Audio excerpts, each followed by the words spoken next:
पाकिस्तान ने single handed game India से छीन ली है।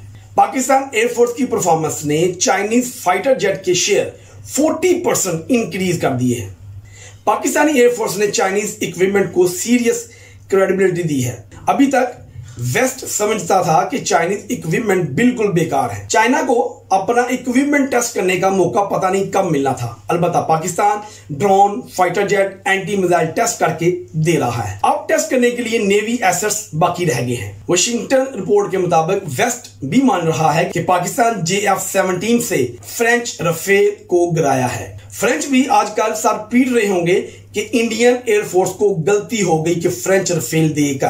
पाकिस्तान आजकल 5th generation fighter jet J-35 की ट्रेनिंग चाइना से ले रहा है और इंडिया को अमेरिका ने अपना 5th जनरेशन F-35 देने से इनकार कर दिया है। तो ऐसे वक्त में इंडियन एयरफोर्स बस झूठी खबरें ही फैला सकता है। आपका क्या ख्याल है कि अमेरिका, फ्रांस की तरह इंडियन एयरफोर्स को अपना 5th जनरेशन देकर गलती करेगा?